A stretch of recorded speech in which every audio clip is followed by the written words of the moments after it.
Your eyes are not deceiving you. I am out of a hoodie. The headphones are off. I am in a shirt and tie. This is a very professional video. It's a special occasion. It's the Rugby League World Cup final. So let's get started. So this will be the first time I've done a proper preview video. Typically, I'll do predictions videos where I talk about the teams, make assumptions on how I think the game's going to go, and then predict a score. I'm still going to predict a score, but I'm going to go a bit more in-depth on this one. So I'm going to take the squads that have been announced. I'm going to pick the starting 13 and bench that I would go with for both sides. And then I'll also talk about some specific stats. I've really dived into the stats this week. I'm going to talk about 3-star players on each team, and then I'm going to give my final prediction on the game. And we'll see how it goes. So this is going to be my most in-depth professional video yet. So enjoy. Starting with Australia and looking at the squad that I would go with based on the players that have been announced so far. In the backs, I'd go with Tedesco, Adokar, Mitchell, Whiten, Holmes, Munster and Cleary. In the forwards, I'd go with Campbell-Gillard, Hunt, Fa'asua Malawi, Crichton, Martin and Murray. And on the bench, I'd go with Grant, Trebojevic, Carrigan and Yeo. Now, I do feel that Grant has been more effective than Ben Hunt, but I personally would like to see Ben Hunt start to get into the game first, and then when you need the punch down the middle, Harry Grant comes on and is a little bit of a different threat. And in terms of going with Nathan Cleary over Cherry Evans, which I've seen plenty of debate about, just because Nathan Cleary wasn't dominating New Zealand of all teams, apparently he's not good enough. It's New Zealand. Get a grip. Because apparently he didn't have the best Origin series this year, he's not good enough in the big games. Not like he just went and won the grand final a few months ago, but whatever. So, Nathan Cleary is perfectly fine for this game. He is better than Daly Cherry Evans, and therefore you should put your best players in the team. So that's the team that I'd go with personally. I would have preferred to have Holmes at centre and Campbell Graham on the right wing. I would have been fine with Tuolangi. I would have been completely fine with that, but I like what Jack Whiten does at centre. He's a very creative player, very dangerous threat on that right centre position. So, yes, I would have liked Campbell Graham, but I'm fine with this team. Now moving on to the players to watch. Now they won't all necessarily be the best players from the tournament, from people's opinions, but just a couple of players to highlight based on what they've done so far at this competition. So, the first player I want to highlight is Cameron Munster. I think he's been very underrated in how he's gone about his business. So far, he's had 8 assists, 6 line break assists, 8 offloads, and a tackle efficiency of 91.2%, which is really solid. He's been very creative, and 8 assists, and I think he's played 4 games, so 2 assists per game. What more could you want? You know, you still get Cherry Evans in some games. You still get Hunt getting assists, so does Grant, so does Cleary. But to still get 8 assists, yes, they've scored plenty of tries. Scotland being, you know, a completely dominant performance, and Italy as well. But solid number of assists. I think he's kind of gone under the radar a little bit. But the second player I want to talk about is Josh Adokar. Obviously, he scored 12 tries so far at the World Cup. He's had 23 tackle breaks, 9 line breaks, and even a tackle efficiency of 94.1%, which is really, really strong. Wingers don't usually have to do too much defending, but it's a solid enough number. And the third player I want to talk about, who, you know, I've already mentioned 2 backs, and usually backs get most of the credit, but one player I do want to highlight is Cameron Murray. Now, he's had 4 tries, so he's had a try per game. He has 33 post-contact meters per game on average. He's made 94 tackles with a 100% tackle efficiency. 100%. There are also a couple other players for Australia that have 100% tackle efficiency. But for that many tackles, to not miss one is quality. He's a world-class player. And yeah, I think Munster and Murray especially have gone under the radar as ones to watch. They may not have been the best performers, and I understand that, but they've certainly been quality. Just a quick overview on Australia, a few talking points before I go into the stats, because I'm a bit of a stats nerd, so I'll go over those in a bit. But talking about Australia, they haven't been perfect at this World Cup, and I think most people would agree with that. They were dominant against Fiji, but sloppy.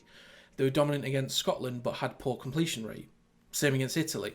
They looked comfortable against Lebanon and a little bit touchy against New Zealand, but it's New Zealand. You expect resistance. I personally expected a bigger scoreline based on the performance from New Zealand from the rest of the competition, but the players that they've got on their team, you can understand that they're not going to just wipe the floor with them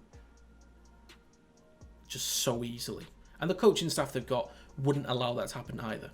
So they haven't been perfect. They've faced some adversity here and there. People have tried to go at them, but they've dealt with it quite well for the most part. The defence has been, I would say, world class. The only concerns I have is that sometimes they get caught out of position when teams spread the ball early in the tackle. Say like, a team's on their own 20 or 30. They'll spread the ball early because Australia's not expecting it. They'll push up through the middle in defence, but then the wide players won't move up so much, and then there's easy meters that can be gained. And especially in like the end of the tackle count on the last tackle, when players are about the halfway line, instead of just bombing the ball up in the air or just kicking it through for a chase, they'll actually go at Australia on the last tackle. And it's not always worked out too well because they know how to deal with things like that quite quickly. But teams have had a go, and there are moments where I think if there's a more established team that has a go at them, they can, pass their way around them. I also think players like Mitchell and Whiten have gone under the radar as well. They're two players I could have talked about, but they'll be key in terms of opening up Samoa, because I get the impression that the forwards will be fine for Australia. I don't think they'll be out of this world, but I think they'll put in a hard shift, as always, and look very strong, very effective. But I feel that Samoa is going to bring them a lot of pressure. So when the ball goes from the middle of the field from Hunt or Grant, it gets shifted out to probably Yo or Murray in the middle, or even Carrigan. Gets shifted out to Cleary or to Munster. Then it goes off to the centres. I think the defenders of Samoa are going to be on the centres straight away. But I think players like Mitchell and Whiten are skillful, talented enough players to be able to get the quick flick pass off, or even juke past these players and avoid them, and completely split open the Samoan defence. And even in one-on-one situations, we've seen the power that Latrell Mitchell has and the step and experience that Jack Whiten has are good enough to demolish teams, especially within the 10 metres of the try line. They know how to find the try line, so they're going to be extremely dangerous. And they have also been very underrated at this competition.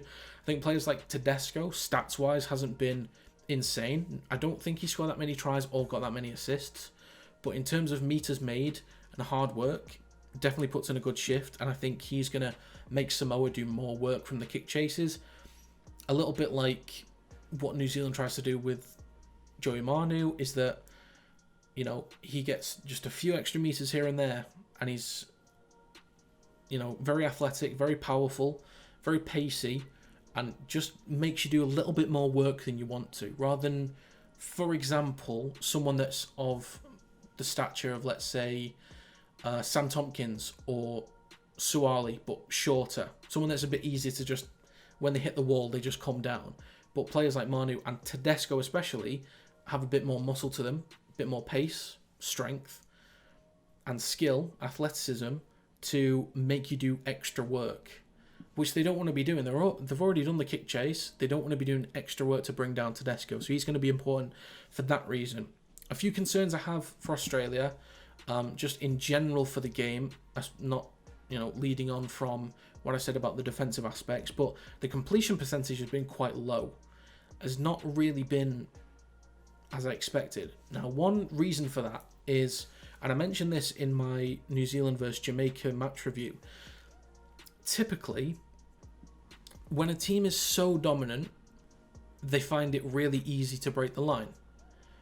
And once they do, that means that there's either one pass to the inside and they're through for a try, or they try and kick it through and it goes, out in touch. So sometimes the sets aren't completed because teams are so good at breaking other teams down, they don't need to complete the sets. And I think that's why their completion rate is lower than you'd expect from a team of their quality. But I feel Samoa will give them a hard time, won't be as easy to break down, but they'll be looking to improve their completion percentage. But when we go over the stats, we'll look at how they've been doing in that area. They do dominate in most stats areas. I think there's maybe, of the 13 stats areas that I'm going to cover, I think there's maybe 1 or 2 that they don't win in. But overall, I think that if they are at their best and Samoa's at their best, Australia wins it. But that's just a general overview of the team, so let's take a look at the stats from this World Cup so far. Now moving on to the stats, there are 13 areas that I have looked at for both teams. That includes points, possession, completion, meters, post-contact meters, line breaks, tackle breaks, average set distance, offloads, tackle efficiency, errors, penalties conceded, and ruck infringements. So what I've done is I made a spreadsheet because I'm a bit of a stats nerd. So I made a spreadsheet and I took all of the stats from each of those 13 areas from Australia, put them in a list and found the average from their 5 games. And I did the same with their opponents, as though their opponents were all one team as well. So it shows what Australia gets for themselves in each of these areas and what they've allowed from other teams. So, for example, the points. They score on average 51 points a game at the World Cup, and they let in an average of 6. Now, for some of these stats, they will be decimal points. So they had 51 point something and an average of 6.4, I believe. But if it's below 0.5, you round down. If it's 0.5 or above, you round up. So that's, some of these won't be decimal places depending on the stats. But the points, Australia win 51-6. Now, with possession, quite clearly dominant. They win 56% to 44%. In the completion percentage, they have 77%, and they allow their opponents 72%. 72% is low, but so is 77%. Now, I believe their peak is in the high 80s, but overall completion rate needs to be better than that. In terms of meters, they win that massively. They get 1,977 meters a game on average and only allow 1,229. Post-contact meters, also a blowout. They win with 647 meters compared to 425 on average. Line breaks, they dominate as well. They win that 10-1. Tackle breaks, massively dominant again. They have an average of 46 tackle breaks a game and allow an average of 17. Average set distance, they average 46.87 meters and they allow their opponents an average of 37.99 meters. Offloads, they win that battle 11-7 on average. Tackle efficiency is significantly better as well. They have a tackle efficiency of 90.94%, beating that of 83.17% for their opponents. Errors, this is now this is even. It's 11-11, but specifically in the decimal, Australia is 10.8 compared to their opponents 10.6. So they are technically worse when it comes to errors, but rounded up, they're even on this situation. Penalties conceded, they concede 4-3, so they do lose this one. And ruck infringements, they win 3-4. So they are the 13 key stats areas that I've pointed out for Australia. They win in points, possession, completion, meters, post-contact meters, line breaks, tackle breaks, average set distance, offloads, tackle efficiency, and ruck infringements. It's just errors that's very, very close, and penalties conceded that they lose. Now that I'm done with Australia, I'm going to be moving on to Samoa and going through the same process. So, looking at the team that I would go with, it's fairly easy to pick. They haven't got the same kind of depth as Australia, and they've played pretty much the same team. So the team that I would go with, and this is also what I'm expecting from this this final, in the backs would be Suwali, May, Lafai, Crichton, To'o, Luai, and Milford. In the forwards, there'd be Papali'i, Harris Tavita, Paulo, Sau, Sua, and Kafusi. And on the bench would be Hunt, Linyu, Tapau, and Tuolagi. Now, I'm not sure who else would play hooker. I know that Harris Tavita was the backup hooker to Levy, but I believe he's gone home due to some personal reasons. But I've liked what Harris Tavita's done when he's played, so I could see him starting at hooker, and he's done a pretty decent job. Players like Suwali, extremely young player to be playing in a World Cup final, so best of luck to him. But I'm going to go into the 3 players to watch for Samoa now. So with the 3 players to watch, I've gone with 2 backs and 1 forward. Now the forward that I've gone with is Junior Paulo. So far in this competition, he's had 1 try, he's had 13 tackle breaks, 9 offloads, an average of 42 post-contact meters per game, and a tackle efficiency of 94%. I think he's been absolutely quality. He's led like a captain aside from a sin bin, and I believe he kind of started a bit of a scuffle in the first game against England. But yeah, so discipline's not been great from him, but he's been a fantastic leader. He's been dominant in the middle, and I think if they're going to set a really good tone and a good pace down the middle, he is the one that's going to help them do it. They have Josh Papali'i, of course, who can do that, but Junior Paulo has been quality. So he's definitely one to watch. I'm going to hold off on who I was going to talk about because they're underappreciated, and I'll get onto them. But someone that's an obvious pick for players to watch is Jerome Luai. So far, he's had 2 tries, 9 assists, 4 line break assists, 11 offload, 140 kick meters on average per game, and 3 forced dropouts. And he's someone that has been a complete menace. Ever since round 1, he has turned it up tenfold, a millionfold actually. He's been quality. The player that we expect and that we know and love from the Panthers is now finally at the World Cup and has been since round 2. He has been an absolute menace. But moving on to the 3rd player to watch, who I think, with all due respect, was the biggest stroke of luck that Samoa possibly could have had. I don't want anybody to be injured, and I hate the fact that Tago has had to miss basically every other game in the World Cup. But the fact that he was replaced by Tim Lafai, who has done what he's done so far at this World Cup, is an incredible stroke of luck. Bad luck for Tango, but for Lafai and Samoa, he's been incredible. He's had 6 tries, 2 assists, 5 line breaks, 27 tackle breaks, which is at least 6, nearly 7 per game, and a tackle efficiency of 95.6%, which is fantastic. He's been brilliant. And as I was saying about players like Mitchell and Whiten in the centre positions, Crichton can also do that, but Lafai has been doing it every game. He's been brilliant, absolutely brilliant. So yeah, he's going to be, I would expect, much like Luai, a menace. Once again, before I go into the specific stats for Samoa, I'm going to talk about just a couple general points that I've made. So I feel like ever since round 2 and beyond, they've been making really good meters through the middle. So players like Papali'i, Sau, Sua, Tapau, Hunt, and Junior Paulo have been quality down the middle, made some really good meters, and been a huge threat. And that allows players like Luai to play on the front foot, and Milford, who really struggled. Luai wasn't great in round 1, but Milford was nowhere to be seen.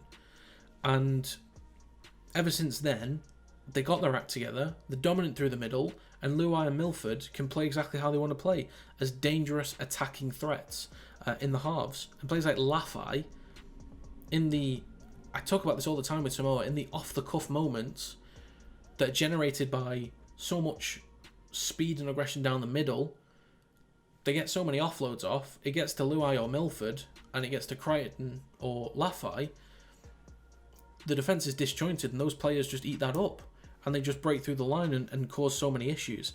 My biggest concern with Samoa, they are good enough at they're good enough at acquiring good stats for themselves, but they don't do a good enough job at slowing down the progression for other teams.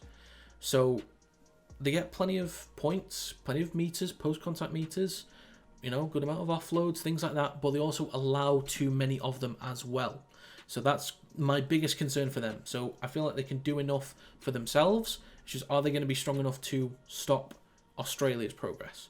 Which is what they've not done a great job of in general, as we'll go into the stats in a bit. But yeah, I've got no problems that they'll be able to cause issues.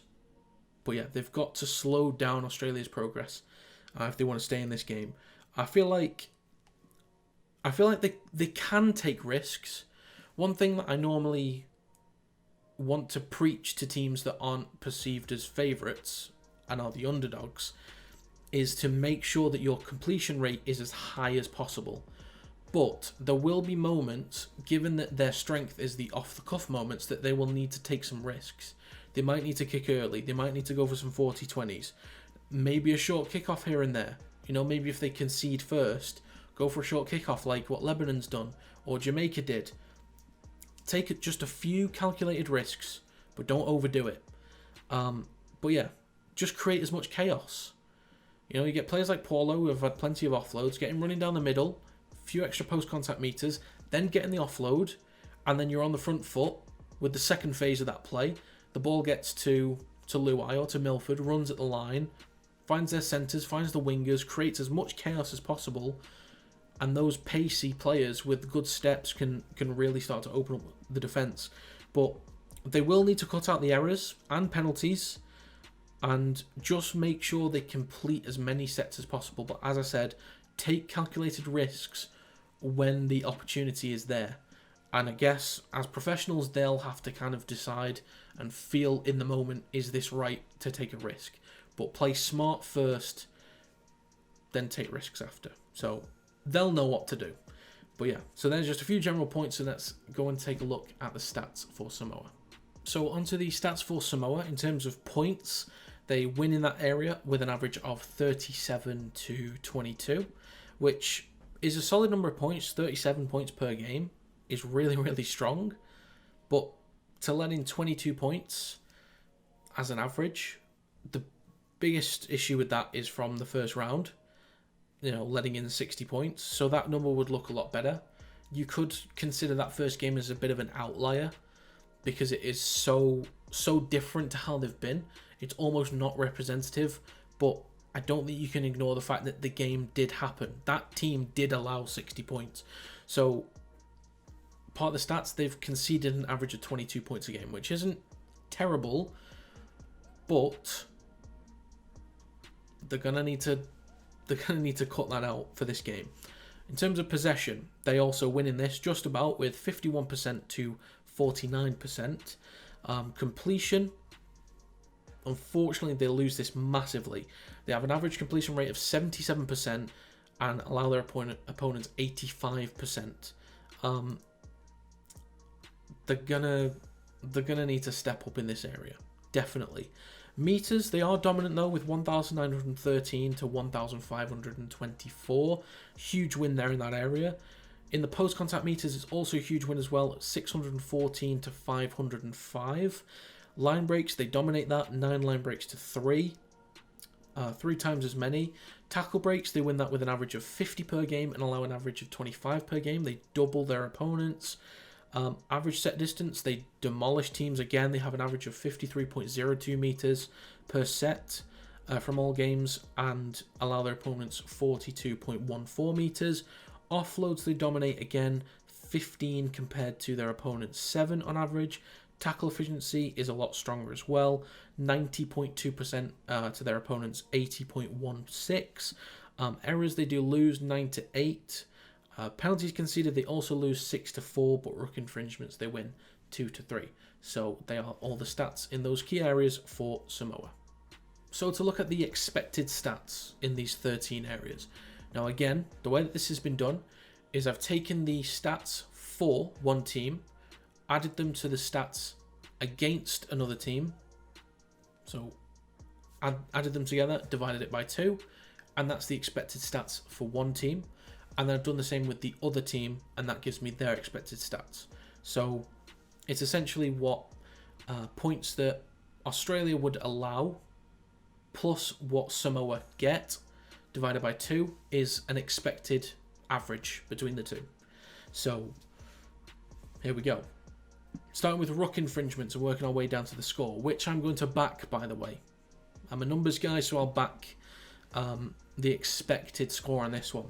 Now, ruck infringements is level 3 to 3. On the decimal, Australia wins it. Penalties conceded, rounded up, it's 4-4. On the decimal, Australia wins it again. Errors is 10-10. On the decimal, Australia wins it again.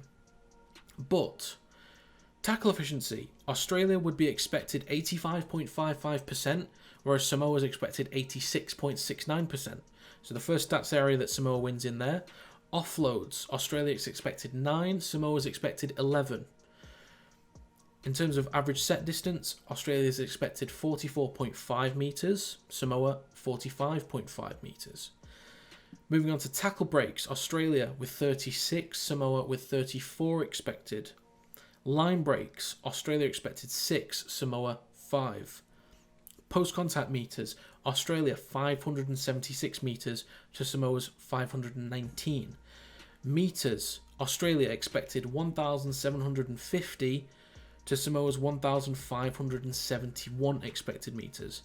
Now here we go, getting close to it now. Completion percentage, Australia is expected 81% completion, Samoa expected 75% completion. Possession, Australia is expected 53% possession with Samoa 47%, and the expected scoreline, which I'm going to back, and this will be my prediction, as weird as this is going to sound because of the number, but Australia 37, Samoa 22, and that is the expected scoreline from the averages from this World Cup, which isn't too far off what I had in my head before I did any of this stuff. But when I think about it, to me that scoreline kind of makes sense because I could see quite a close game in the first half. I could see Australia maybe going for a 1-pointer in the first half just to give them that buffer going into the second half. But yeah, they're the stats. The expected stats on all those 13 areas, along with the points, and that is the prediction that I'm going to go with. So Australia 37, Samoa 22. So there you have all the stats, all my talking points, everything that I could sort of do research on for both of these teams. Unfortunately, I won't be able to watch the game live tomorrow. Plans were made well in advance of the tournament, so I won't be able to watch the game live, but hopefully I'll be able to watch it as soon as I come home and either get the video done that night or in the morning. But another reason is that there's only one game to go. You know, fill up the video with some key talking points and some important stats like that. So hopefully you guys enjoyed it. If you have your own opinion on what you think the scoreline's going to be, how you think the game's going to go, let me know in the comment section down below. But if you enjoyed this video, feel free to leave a like and subscribe to the channel to stay up to date with new content. You can also follow the social media accounts in the description down below. Thank you very much for watching. I'll see you next time.